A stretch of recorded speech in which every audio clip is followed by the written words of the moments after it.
going on, everybody? Welcome back to the Hills Are Silent podcast. You know, the holidays just finished up. It is indeed the new year. 2023 flew by. Well, it seems like every year just goes by faster and faster and faster the older I get. It's freaking insane. Anyway, it was a great holiday break.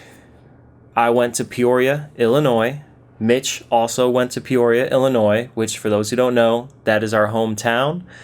We went there to spend Christmas with the family and just be with them for the holidays. We definitely got some gaming in, and we got some great holiday gifts, both from relatives and for ourselves, because we did do some shopping while we were in town. More so for ourselves. Yeah, pretty much. So having said that, Mitch and I both hit up Mega Replay, which is like the main retro video game store in Peoria, Illinois. There's a couple. There's Mega Replay, and then there's a few other places that do sell retro games, but they don't like specialize in them. There's also Acme Comics, which is a comic book store that does have a small selection of retro games, which I was hoping to check out while I was in Peoria, but I just did not have time to get out there. So, yes, we met up at Mega Replay, and keep in mind, this was right before the holidays. I think it was the day before Christmas Eve that we went. Was that right? It was, yes.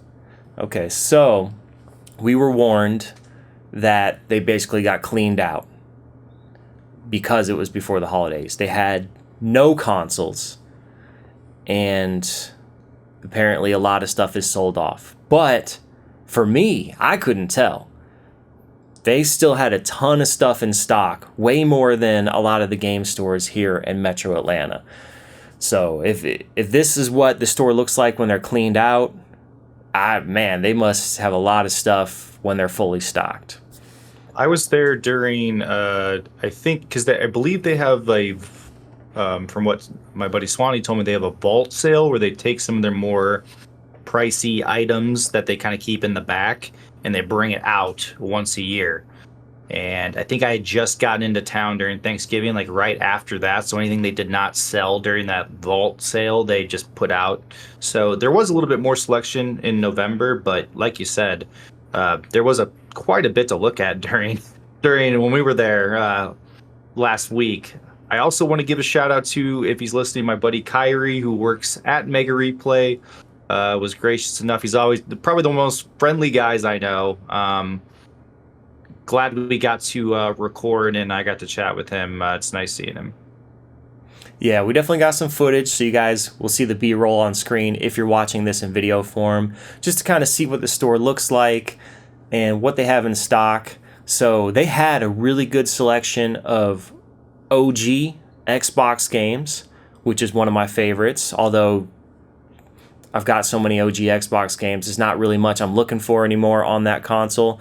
They had tons of Xbox 360 games, but same thing. I mean, I mostly have what I want for that console. A really good PS1 selection, which is so cool to me because here in Metro Atlanta, there's like no PlayStation 1 games. Every time you go to any retro video game store, it's just very common stuff or sports titles, and it's just hard to come by anything good on PS1. And if they do have anything good, it's usually really expensive. But Mega Replay had a great PlayStation 1 selection and a lot of reasonable prices for that console. And they also had a pretty beefy PSP, PlayStation Portable, and PlayStation Vita game selection, which again, here in Metro Atlanta, those games are hard to come by. Unfortunately, go ahead, Mitch, what are you going to say? I think we as a gaming society need to do a mass recycling of all old sports games because, man, those take up a lot of space on those shelves. Yeah, and Mega Replay does something where they'll have, they just know. They know to just filter them out because, like on the PlayStation 2 section and the original Xbox section, they have all their games that are not sports titles in one area, and then they have all the sports titles either like underneath that or next to it. So if you're not looking for any of that stuff, there's entire shelves you can just ignore, and you know that what you're looking through is going to be not sports titles, which I very much appreciated that they they section those out. Because, yeah, I mean... And, but again, they might as well just take that whole shelf and just recycle it because nobody is buying that stuff.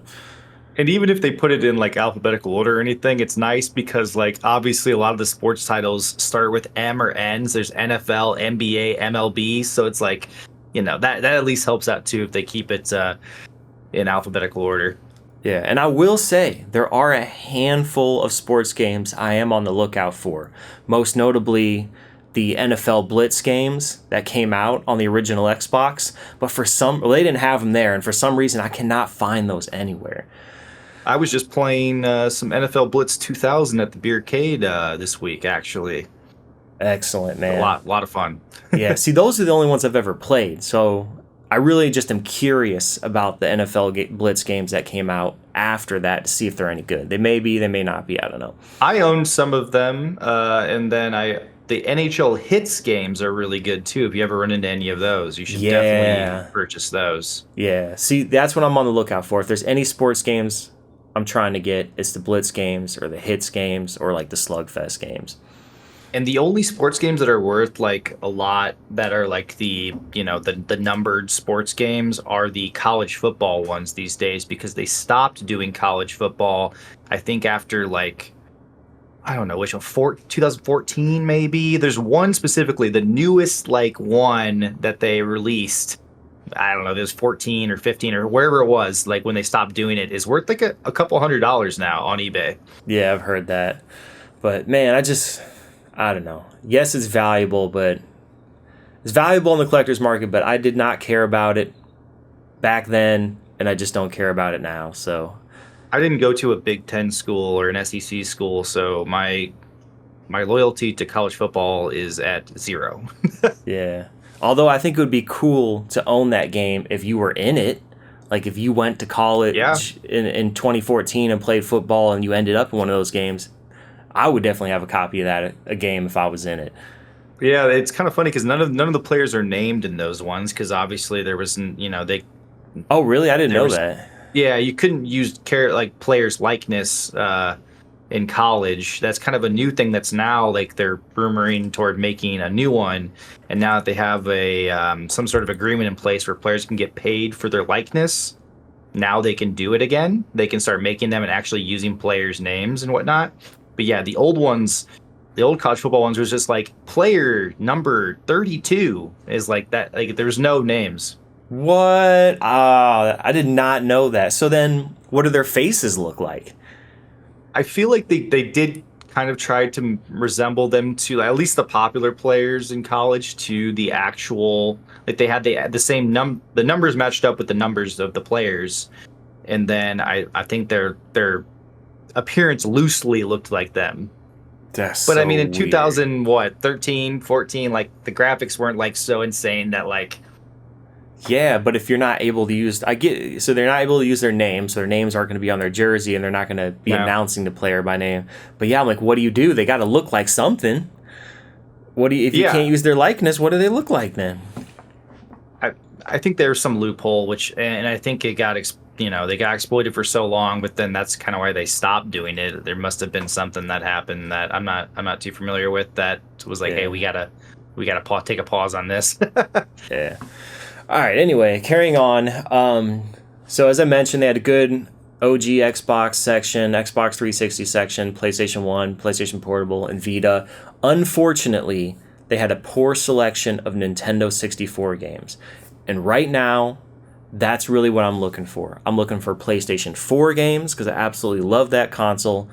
And games are on the cheap right now for PS4. And I'm also looking for N64 games because, I don't know, man, the nostalgia's been hitting me for the N64.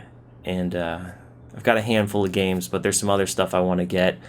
And letting the audience know, foreshadowing, you'll see later. But anyway, Swanee met up with us at Mega Replay, and we all browsed. We were all looking for different things. We all found some cool stuff. We all did end up getting stuff.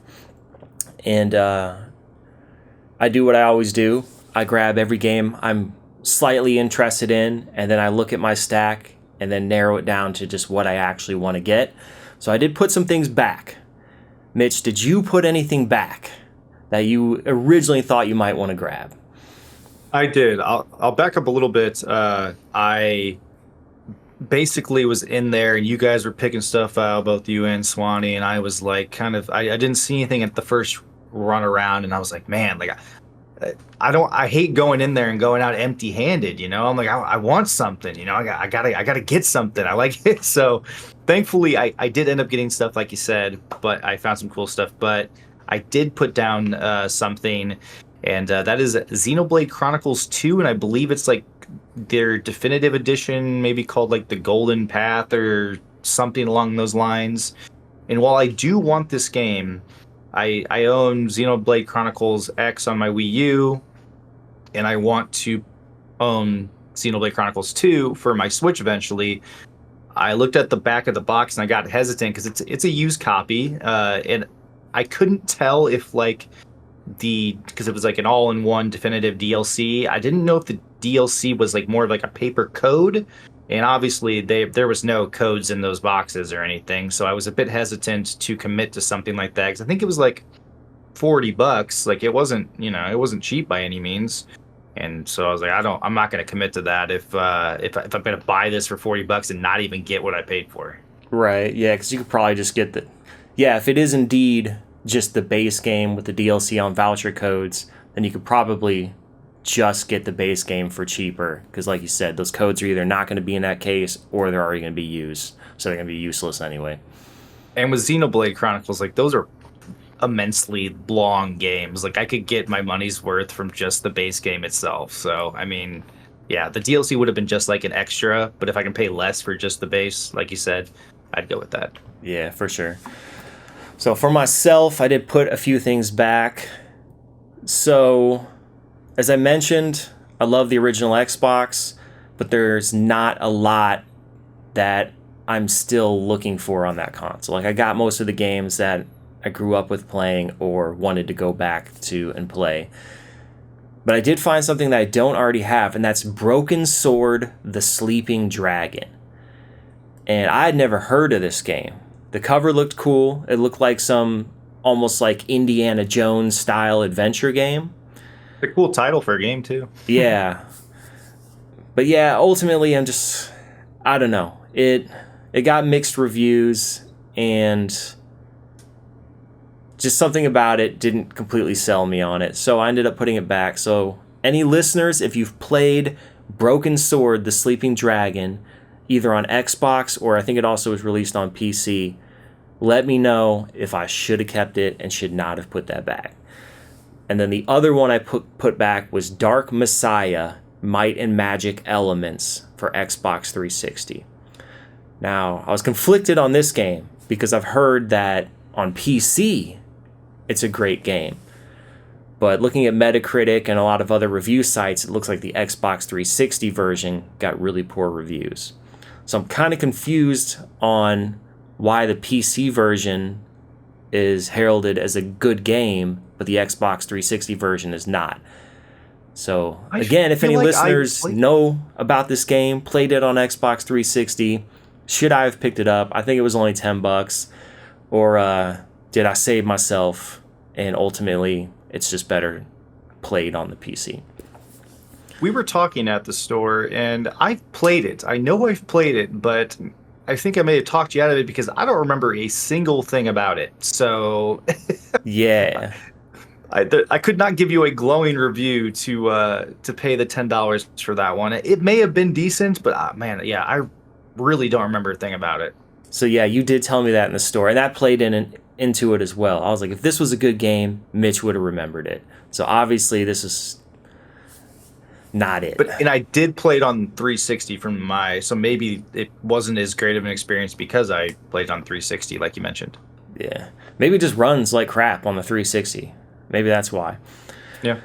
Anyway, so one other thing I want to point out is the store, when I was going through all the games in the glass cases, and I did not notice this when you and I visited this store the first time. But I ended up going back to Mega Replay the day after Christmas because there was some other stuff I wanted to pick up. And that second time I was there, I spotted this. So I don't know if it just was not there the first time we were looking, or if I just missed it because there was so much to look at. But they have a copy of Kuan for PlayStation 2, and they were selling it for $740. Now, this is a really, really rare survival horror game for PlayStation 2. And when I first started collecting games, I heard about this game. And I remember copies going for like 170 or 180 bucks. And at the time, I was just like, yeah, that's too much for one game. I'm not going to pick it up. And over the years, it has just become more sought after and harder to find.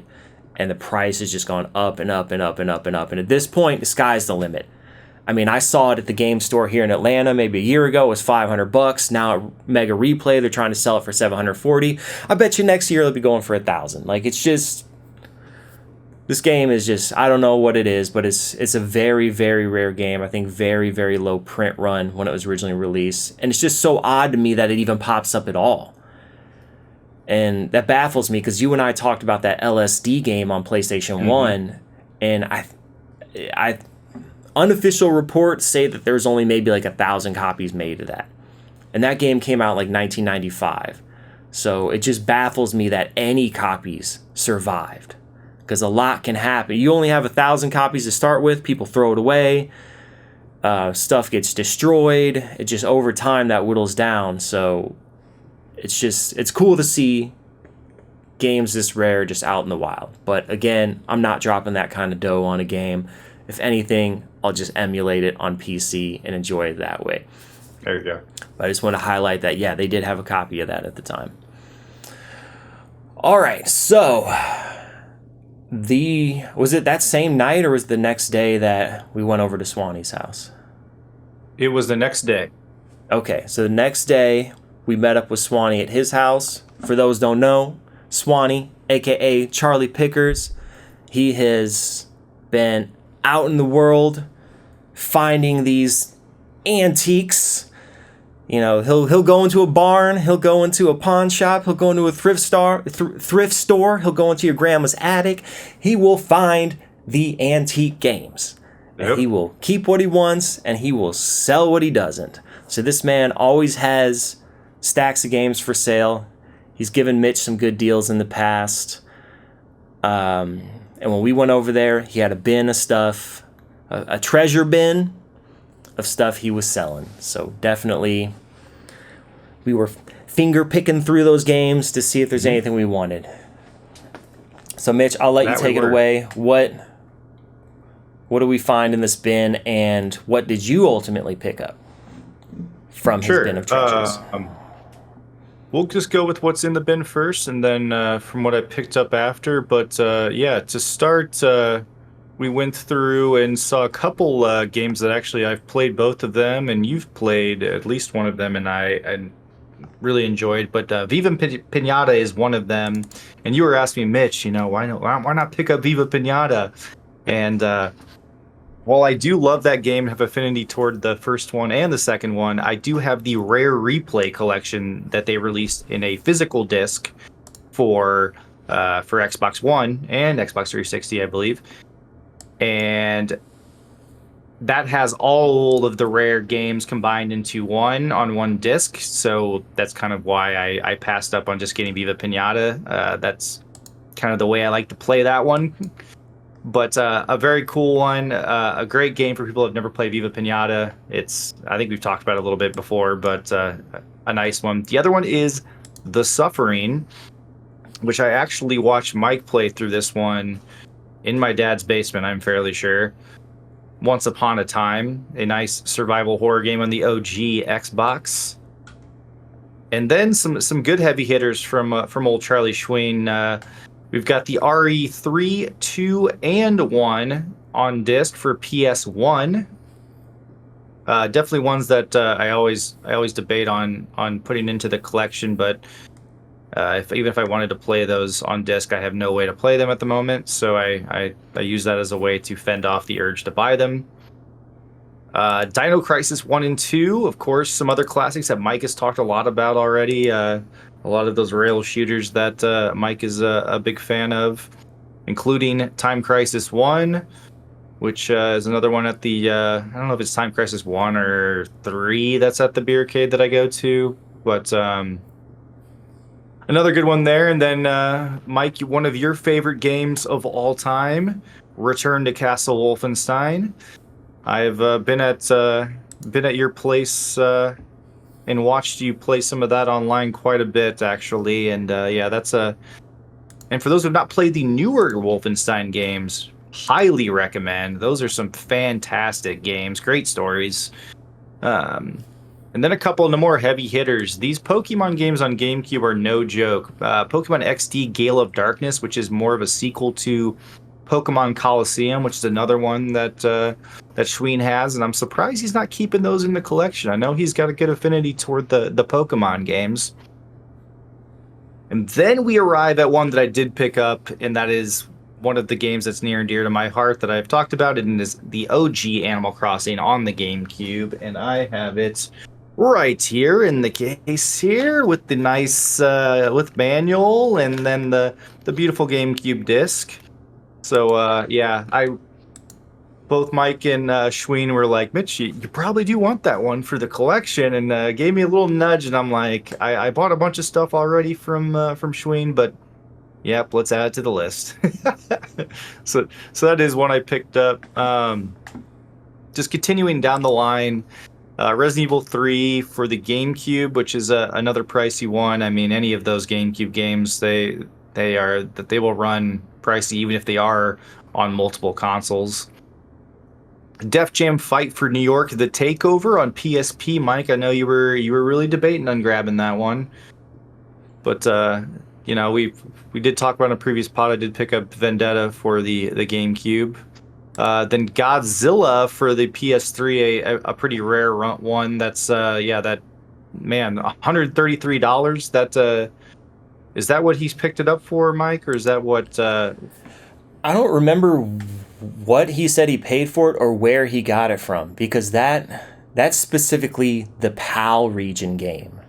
Okay. And I think that game was only released in the US on PlayStation 4. So I have no idea how he got a PAL region game, because as far as I know, most of his pickups are in person. He doesn't get much stuff online. So somebody had gotten a PAL version of that game and then eventually ended up in his hands. And I will say, you mentioned that Def Jam Fight for New York, The Takeover. Yeah, man. I was so tempted on picking that up, but after we just spent a small fortune at Mega Replay and knowing that game, like, I don't know, that goes for like $60 or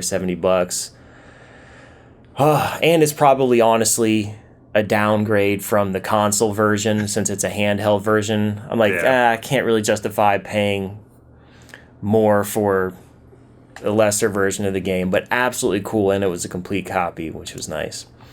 As we always talk about, sometimes you gotta let a good deal slide by. You know, it's just the way it is. We can't buy everything.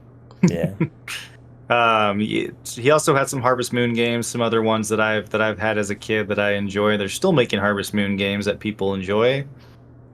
This one I'm always tempted to get into, because I do love the old Yu-Gi-Oh games that they put, especially the ones on PS1 that they released as well. They released some good ones on PS1, GameCube, even on the Game Boy and Game Boy Advance. Some really solid Yu-Gi-Oh games came out during those times. A couple of them that I already own, or a few I already own: Mario Party 4, Super Monkey Ball, and Luigi's Mansion. I don't own Mario Sunshine on GameCube, but I have the Nintendo Switch limited physical release of the. They released the All Stars pack or whatever of Mario Sunshine, Mario 64, and Mario Galaxy 1 together. So I have that. I think that's more the best way to play that at this point. So I passed up on Sunshine for the GameCube. And then just a few more. Evolution Worlds. I'm not familiar with this one very much, Mike. Are you? No, I never even heard of this one. Yeah, I'm not either. Another one that I own, Zelda the Wind Waker HD on Wii U. I actually want to play that and beat that on Wii U. I've played it on GameCube once upon a time, but it's been quite a while.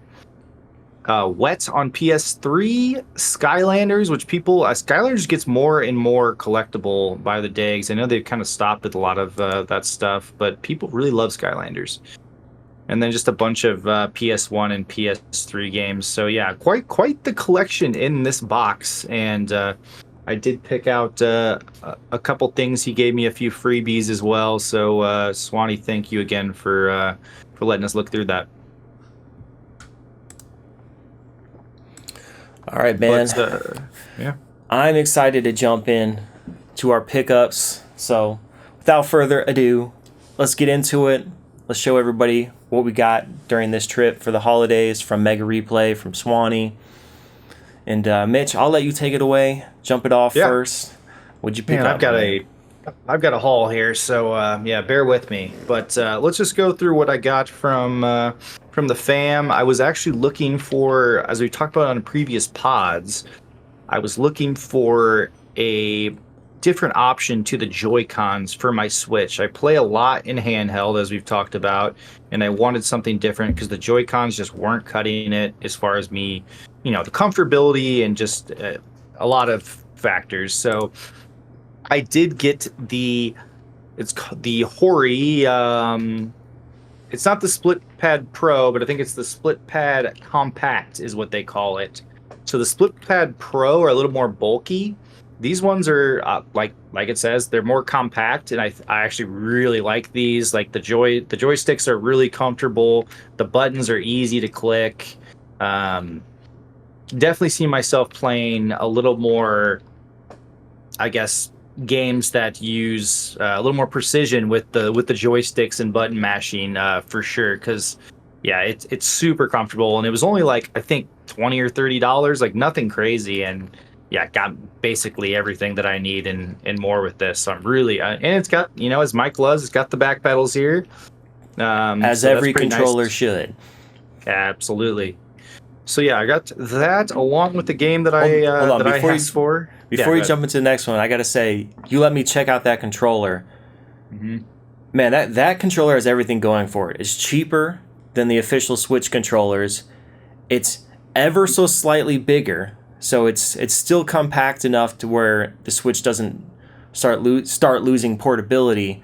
But yeah, it's just a little bit bigger, a little more comfortable. Like you mentioned, it has the back pedals, and you are not lying. When I don't have a Switch, but when you had me A/B compare the joysticks from that controller and the Switch controller, it felt so much better. Yeah. Yeah, 100%. And it even has these, I don't know, you can't really see it, but there's a turbo button and an assign button. So I'm guessing the assign button would be if you wanted to assign the back pedals to something. The turbo button I'm not quite sure on. I need to read up and see what that's for as well. So yeah, even more features that I'm not even aware of, but like literally just out of the box, like me putting it in. I've been playing a visual novel right now, so nothing that's too, like, I guess, intensive on the thumbs or buttons, but it's really comfortable, and it's making me, like, I love my Switch, but it's making me want to play more. But then I did ask for a game because my family's asked me what I wanted, and I didn't want anything too crazy, but this is one I was going to pick up, but just never really wanted to pull the trigger. But it is the Pikmin 1+2 collection. As Mike and I have talked about, we love our collections of stuff and makes things way easy to play games, and this is like the easiest way to play both Pikmin 1 and 2. Comes with both in one cartridge, and they're both I believe they're both remastered, and obviously button layouts are tailored toward the Switch now, so I'm pretty excited to jump in and play this. I've beaten Pikmin 1 once upon a time on GameCube, but I've never played 2, so I'm excited to jump back in and play these. Have a good affinity toward Pikmin. They're really good games. I've heard the fourth one is like a game of the year contender, so like that's pretty awesome. So moving on, let's go to the next small stack. So what do we got at Mega Replay? I picked up a couple games, some interesting ones actually. I first picked up Bravely Default 2. Bravely Default 1 is on 3DS. I have not played either of these, but they are very much Japanese RPGs that I can get very into, and I'm excited to jump into these at some point. I do have a modded 3DS, so I can play the first one on there before I dive into this one. But I've always wanted to add this to my collection, so I'm excited that I got a decent price on that. That was 25, I believe, and I think they retailed it at 60, so I think it's a pretty good price for it. This next one I didn't expect. I actually saw it. I'm thinking one of the employees might have tried to hide this one because I found it just laying down next to not even the Wii U section. It was in, I think, maybe the Wii section, which I guess might make sense for this. But anyway, it was like laying down, and I just kind of picked it up. I was like, oh, I've never seen this. But this is, I think it's Bodia, and it is, freaking stickers on. I think it's like Land of the Sky Soldier or something like that. But yeah, this one is interesting. I've never seen this on Wii U. I didn't even know it existed. I know a lot of the Wii U catalog is the main console that I collect for these days. And so I saw this and I thought, wow, this is interesting. It is like more of like it's more of like a flying story mode of some sort, like almost like a flying fighter. Yeah, it says engage in aerial combat, explore the beautiful world of Garuda. But I think the coolest part of this is that while it has the Wii U disc, it also has the Wii disc, which might have been why it was in the Wii section. But yeah, that's so strange to me that it comes with both the Wii U version and the Wii version of that game on two separate discs, and nowhere on the case does it mention that, right? Literally nowhere, no. So I would think that if you're going to also include the Wii version of the game, that you would advertise that on the case. Yeah, I picked it up not even knowing that was going to be a thing. It was a pleasant surprise when I got it. Only $17 for both the Wii U and Wii discs is pretty, I thought was a good deal. And I mean, it was one that was a very niche Wii U title, and I was excited to add it to the collection. Yeah, I'd be curious to know how different the two versions are. And I could technically play both of them on my Wii U because it is backwards compatible with the Wii. So I might have to give it a try where I launch the Wii U one and then do the Wii one and see what the difference is. Yeah, that's true. Man, that just makes it even weirder that it comes with the Wii version because I don't know, it just didn't make any sense to me why it came with both. And it's interesting. I mean, and they put a lot of effort in. Like obviously, like it's two different styled like discs too. Like they don't look anything alike. So it's interesting. Like they're not different games by any means. They're the same title. It's just it's very weird, like you said. Yeah, and I think we looked it up, and wasn't it like the last game that was ever released on Wii, at least in Japan, I think is what we read. And maybe that's why they decided to do that. But like, I don't know. In the same breath, why not just launch it on the Wii U by itself? And I don't know. I don't know the reasoning behind it, but it's interesting nonetheless. Yeah. So my last heavy hitter that was probably my favorite thing that I got at Mega Replay. As we've talked about in a past pod, I did get Donkey Kong Jungle Beats from my stepmom from one of her estate sales. And I was looking for some of these, and I was going to buy them on eBay, but on eBay they were like $25 maybe. But we were in Mega Replay and happened to see 3 of them on the shelf. And the employee told me that all 3 of them came in that day. And he's like, I think I'm going to pick one up myself because, man, they're only $10 to get them at Mega Replay. So I was like, $10? Absolutely. Like, it's something I've been wanting anyway.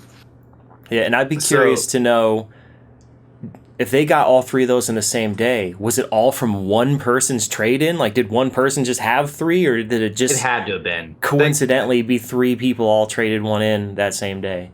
I should have asked that, but it had to have been one person. That would be so random if 3 separate people came in with Jungle Beat bongos. Like, it seems like, the most random thing in the world. But, they're actually in really good shape.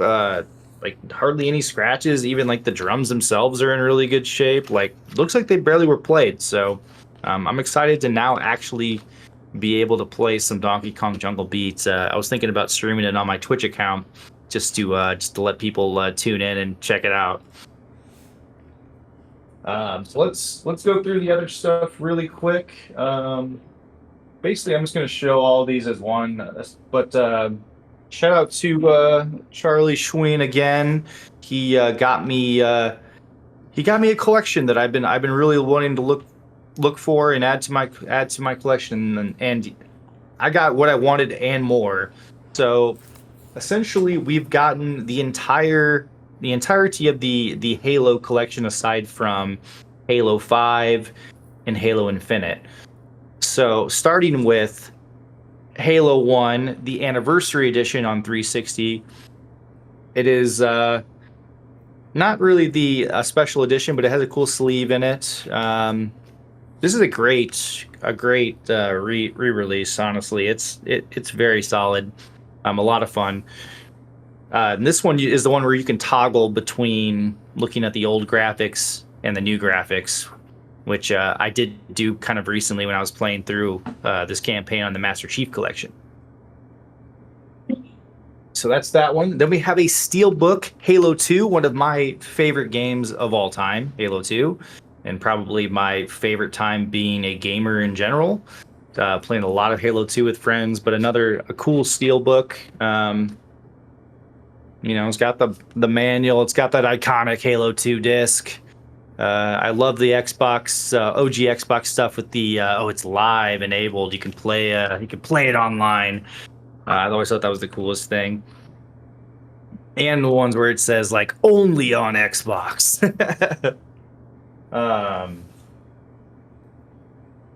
Go out of order here. So Halo 3 steel box as well. I actually have this exact steel box myself and might still have it somewhere, but I didn't have all the discs for it. I have no idea what happened to them. Halo 3 is interesting because they do just have a Halo 3 multiplayer disc. And then you go into the other one, if I can open this. And then you get the Halo 3 actual. So I'm not sure. Like they have the multiplayer disc, and then they have this one. I think we were talking about this, Mike. I'm not sure if it was a dual disc with multiplayer campaign, or if this one just was like a loose one, and this one actually has everything on it. Yeah, this one might have been something for a different version. I want to say Halo 3 already has everything on the disc, and I know that when they released Halo ODST, that it came with the Halo 3 multiplayer on a separate disc, and that disc looks just like the one that came with ODST to me. So I think whoever owned that, or whatever game store, or whoever was selling that, may have accidentally put a Halo ODST Halo 3 multiplayer disc in that box set. Although my memory could be serving me wrong, so yeah, it's hard for me to remember too. I feel like it might have been like I think with this one, if I remember, it would have been it was 2-disc campaign multiplayer, but and then they released another one later on that had it all on one disc. But yeah, again, I don't remember that well. Moving on, this one is like the coolest one, but it's like one of the like least favorite Halos that that they released. It is the Halo 4 limited edition, but this is the first one that 343 Industries did, and yeah, it's a pretty cool looking case here that you can. It's kind of like a pack that opens up, like an ammo pack, and then there's a whole bunch of crap inside that Mike and I were checking out. A lot of just. They put a lot of detail into a lot of some of this stuff, as Mike and I found out. We went through them all, like every document that they provided, and man, they went above and beyond on this one. And then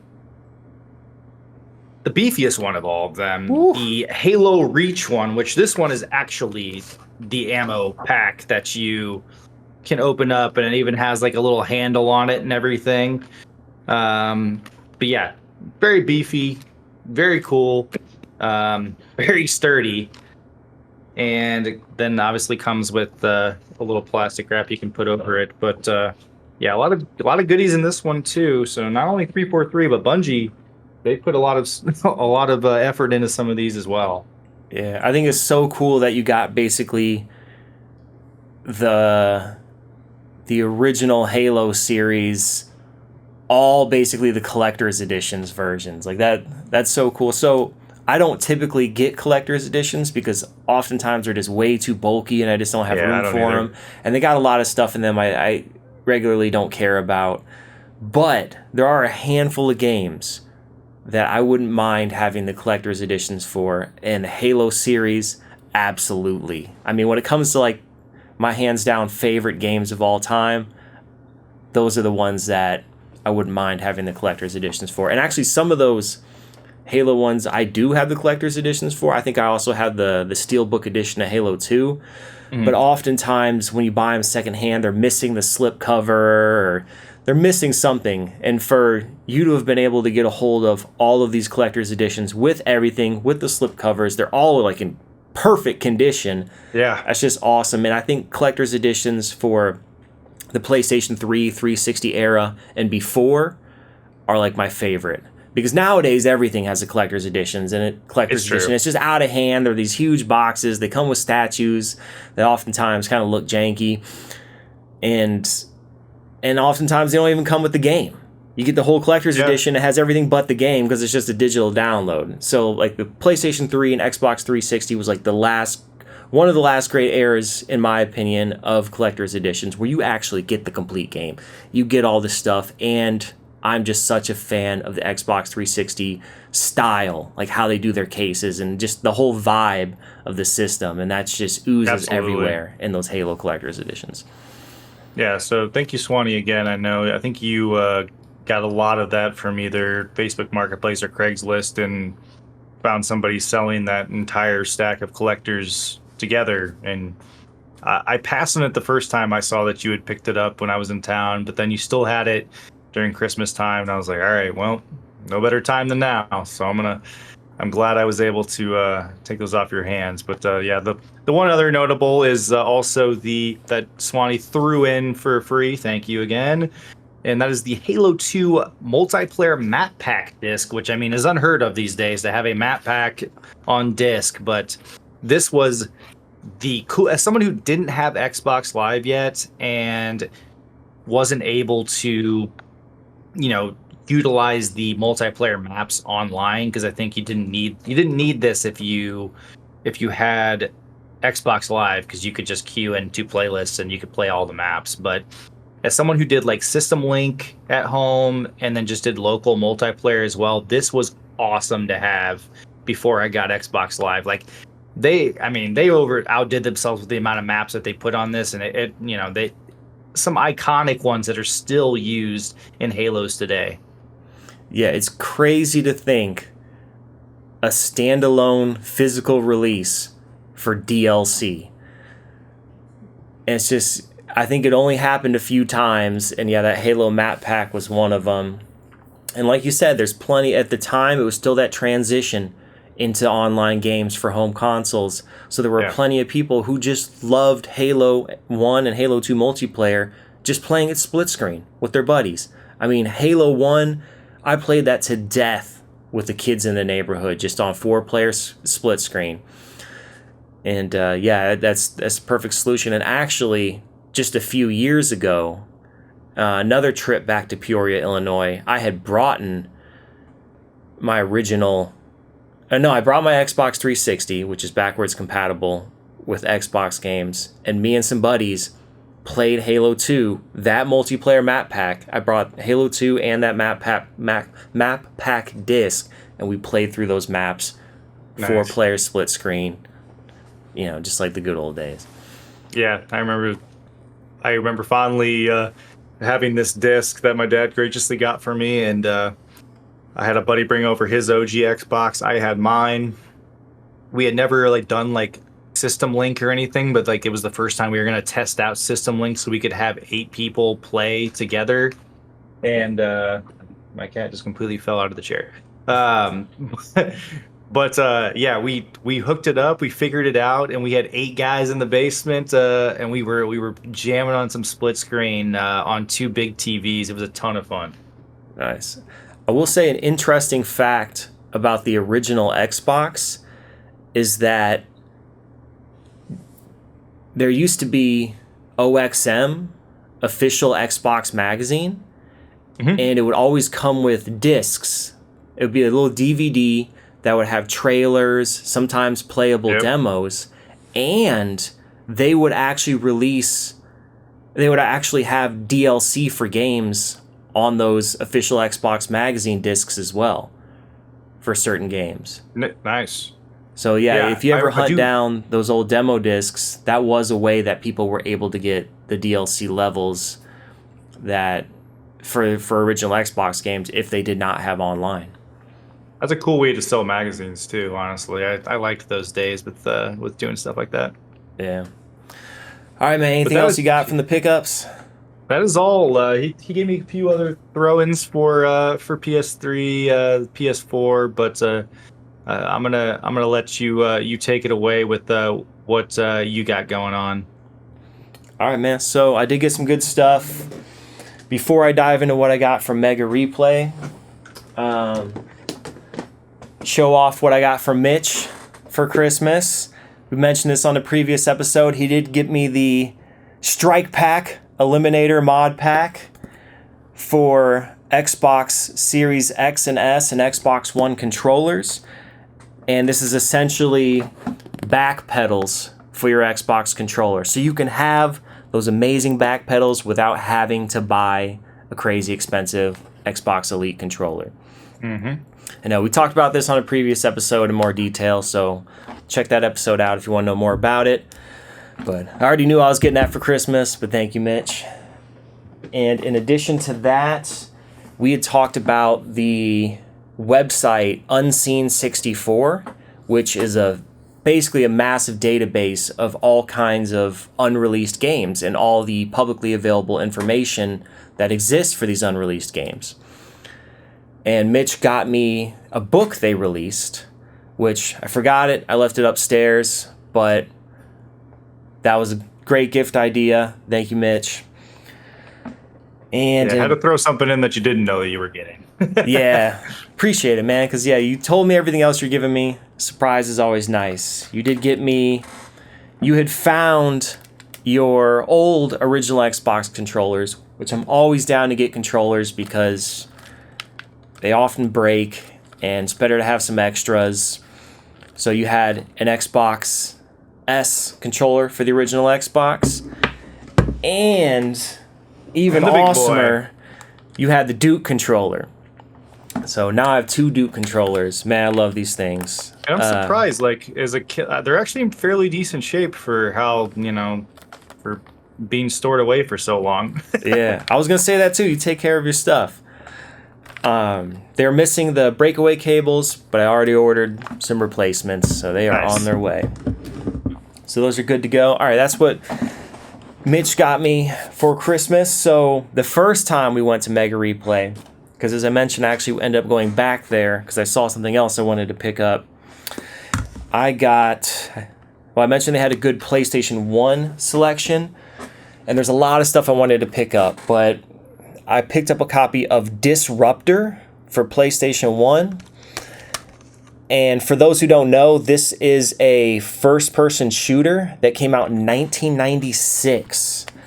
So we're talking about before first-person shooters were really common on console games. This even predates GoldenEye 007, which was kind of the first really good first-person shooter on console. But Disruptor is a great game. It is very similar to the original Doom. All the levels in it are 3D, but all the enemies and the guns, I believe, are sprite-based. I've already jumped into this. I played some of it last night, and it is fun. It is a very well-made first-person shooter. So this is definitely something a lot of people don't talk about. And this game was a commercial failure. It did not sell well, but it was well received critically, and I see why. And when I play old games, I have to take myself back to that mindset I was in back when it first came out. So you can't be like comparing this to modern shooters. Of course, it's not going to be what all these modern shooters are. Right. But for a game that was released in 1996, especially on the PlayStation 1, which has very few first-person shooters, and the ones it does have suck, frankly, this game is amazing. And it's also Insomniac's very first game that they ever developed. Nice. And they've gone on to amazing things, most recently the Spider-Man games. But that was the game the studio started with. So I mentioned I was looking for N64 games and PlayStation 4 games. I did pick up Hybrid Heaven on Nintendo 64, which is a Hideo Kojima game, the guy who makes Metal Gear Solid and Death Stranding. This is one of his older games. I've heard it's good. I think this game was like $10, and Mega Replay. So, do they always have that buy 5 get 1 free deal, or is that just certain times of the year? I think it's just certain times of the year, but I could be totally wrong. Okay. Anyway, this one I picked out for my free game. It was originally priced like $10, I think. Nice. Disruptor, I think I paid $30 for, and then all the other games in this stack, including Hybrid Heaven, are either $10 or less. Actually, I take that back. Guardians of the Galaxy, I think I paid $12 for this. But Mitch, this one came highly recommended by you. I've heard this is a good game. Guardians of the Galaxy on PlayStation 4, and been meaning to check it out. And the price is right at $12, so I picked it up. Yeah, really solid. I think I played it. It came to Game Pass, and I played it, I want to say, at one point. I didn't know it was on Game Pass. I didn't know they had any of the Marvel games on there. Yeah, that one was on there for, it might still be on there, but it was on there for a time, and I was like, okay, now it's on there. I'm going to take advantage, I think. Or maybe I bought it. I can't remember, but I'm pretty sure it was on Game Pass for a time. Got it. All right, so you had a good eye, because I was looking through the PlayStation section, and you kept spotting all the physical PlayStation VR games. And you know that I'm always on the lookout for these, because it's so cool to me to have physically released virtual reality games, since the mass majority of them are only released digitally. So again, these are all like $10 or less. Creed Rise to Glory, which is a boxing game for VR, which could be interesting. Mm-hmm. I'm sure it's probably exhausting to play this. Michael B. Good workout. The next one is Robinson The Journey, which I've been kind of on the lookout for this one. So I'm glad they had this. I think this one was really cheap. I think this was like $7 or something. And I think it's you get stranded on some planet with like dinosaur aliens. Sounded pretty cool to me. And then this one I've never even heard of. Quar Infernal Machines. So this one is not strictly a VR game, but it has a VR mode. And it looks to be like a real-time strategy game. So I think it's kind of one of those situations where you are kind of like hovering in VR over the battlefield and controlling your troops. Cool. Yeah, if anybody has played this, let me know, because I've never even heard of this. So it looks very bizarre. It's like some weird creature on the front. So it's not even like humans battling, but they got tanks and stuff. All right, so I did end up going back to Mega Replay, because when we were leaving, I noticed behind the counter that they had really cheap Sega Dreamcast controllers. Okay, I felt bad because I was a little hungover the day I was going to go back to Mega Replay, and you're like, snag me some Dreamcast controllers if you end up going, because I was going to get a disc clean there while I was there, and I'm glad you went back and snagged some. Yeah, man, it was just too good of a deal. So I already own 2 Dreamcast controllers, but it's a 4 controller console, so I wanted to have all 4 controllers so I can play 4-player games. And yeah, for $12 a piece, I mean, you got to be kidding me, man. Those look really good condition too. Yeah, they were all in great condition. They had so many of them too. They had like, I don't know, 4 or 5 of the gray ones, and then they had a clear blue one, which is my favorite, but that one was $60.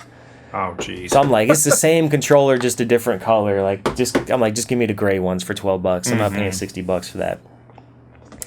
So while I was there, because that was all I went back for, was those controllers, but I decided to look through a few sections one more time, just to make sure I didn't miss anything. So Mitch, I've talked about these Logitech wireless controllers Oh yeah. before on the podcast. So for those that don't know, the original Xbox and PlayStation 2 did actually have some decent wireless controllers, although most controllers released for those consoles were wired. But these Logitech ones, they released a version, like I mentioned, they released a version for PlayStation 2 and the original Xbox. They're all great, they're amazing quality, but they're hard to come by and they're sought after. I lucked out once and found two at Goodwill for like $3 a piece. And when I got home, whoever owned them never took the batteries out, so it had like really bad corrosion from the batteries being left in there for years. And I cleaned them up and only one ended up working. And then I tried to order more off of eBay. I ordered a 2-pack and it ended up getting stolen in the mail. So when I got it, it was just an empty package. So I've been on the lookout for a second one, and they had this there behind the counter down below. Like I just happened to lean over the counter and see it out of the corner of my eye for $2.99. Oh my gosh. And this, I'm telling you, everybody, this is the best PlayStation 2 controller, period. And they had it for $2.99, and you also have to make sure that it has the wireless dongle, otherwise it's not going to work. And I ended up getting it for free, actually, because they give you like points when you buy so much stuff. Yeah. And so I got this controller I've been looking for a long time for free. And they actually had two there. They had one down in the left corner priced at $2.99 and another one in the upper right-hand corner priced for $20 for some reason. Huh. So I almost bought both of them, but I was like, man, I already spent too much money. I'm at least getting this one, which I ended up getting for free. Nice. So I was so glad I went back just for that. Yeah, I'm glad you didn't tell me those ahead of time. I'm glad I got to see all that. That was the first time seeing that you got all that stuff. All right, so the other thing I picked up, which they did not have the first time we went there, so somebody either just traded this in or they brought it out from the back, is since I bought the Dreamcast controllers, I also got Zombie Revenge for Sega Dreamcast. So I've been on the lookout for this one. Typically the copies that pop up on eBay are just in really bad condition. That looks great, though. Yeah, this one is like minty, man. And the crazy taxi ad, nice. Yeah, man. Talk about Dreamcast time capsule there. It's got a cool little boss under the disc too. Nice. But anyway, this was $40, which is about what it goes for on eBay for like a beat up copy. And they've got a disc cleaning machine there, so everything you get from Mega Replay is gonna be they do a good job. Gonna be in good condition. So glad to get that. I have a very, very small Dreamcast collection, but I love that console. And I did not take a good look. I mentioned that they had a good PSP and PlayStation Vita selection, but I did not take a look at that the first time we were there, like in detail. So I picked up 3 PSP games. I got Crisis Core Final Fantasy VII. Still got the price sticker on that, so that was $8.99. I've got the re-release on Xbox on physical of Crisis Core. Yeah, I do want to get that re-release on the more modern consoles, but PSP games, it's cool to own them. I love the little mini discs where it's like a tiny DVD cool inside a case. But yeah, I'm not huge on PSP, especially since my PSP is modded and I can just like ROM everything up. But But anyway, these are all under $10. So that was $9. Ghost Recon, Predator. I love the Tom Clancy games, the Ghost Recon games, third-person shooter. Probably not the best game review-wise, but, you know, I'll check it out. I'll be the judge of that. I'm not as critical as most. Right. And, but anyway, and if I get something on PSP, it's got to be complete. So complete PSP games for like less than $10. And last but not least, Untold Legends, which is totally a Diablo clone. I've played this one before and it's really fun. So with this one, open that back up. Is this somebody's like third grade writing in you there? are absolutely right. It's somebody wrote in Sharpie their name and they literally wrote third grade in the bottom of it. And they misspelled third. They put, well, I misspelled, maybe not. They put the number 3 followed by HRD for third grade. Oh. So Wesley Chalk, grade. Whoever you are, Wesley Chalk, I got your third grade copy of Untold Legends. It's gone on to a good home. Thank you, sir. Yes. Yep, that is it for my pickups. And before we move on from the pickups, I did not even go over the biggest one that I got. Oh, what? You forgot something? But I did get an Xbox 360 from old Charlie Swanee, and it is the Xbox 360 Elite version. It has everything in the box except for these games but I don't need the Lego Batman or Pure by any means. Yeah. Dude, that is crazy. You told me you had picked up a 360 Elite from him. You did not tell me it was still in the box and everything. Still in box, bro. And the box looks crispy too. Like, yeah. I mean, I'm thrilled. Like, he had it the last time I was in town again, and I had just picked up those DJ Hero games that we talked about, and I was like, well, I can't play those unless I have a 360. And he's like, Mitch, I still have this one. I'll sell it to you. I was like, all right, yep, in box. Like, I couldn't say no, and he gave me, of course, the good Charlie Pickers deal. So, yeah, I had a great Christmas with everything that I got. Amazing, man. 360, one of the best consoles of all time. Again, I love their packaging. I love their whole branding for that console. To me, that's just iconic. And yeah, seeing that box, man, so cool. Yeah, he was excited that it's going to a good home as well. You know, I'm going to take care of it. So I'm going to keep that box for sure. Like, it's just pure nostalgia. So I'm excited to take it out though and start. I really want to play some DJ Hero, so I'm gonna get to that here soon. Yeah, man, I'm always still using my 360, and lately, you know, it's been the Guitar Hero and Rock Band stuff. Yep. Still jam on frequently. Sweet, man. All right, well, we are already over the 1 hour mark. We did not get to our other topic, which is what we played while we were in Peoria. So you'll definitely want to hear about that. We pivoted a little from our original plan, but we'll get to that on the next episode, as well as some other cool topics we already have planned.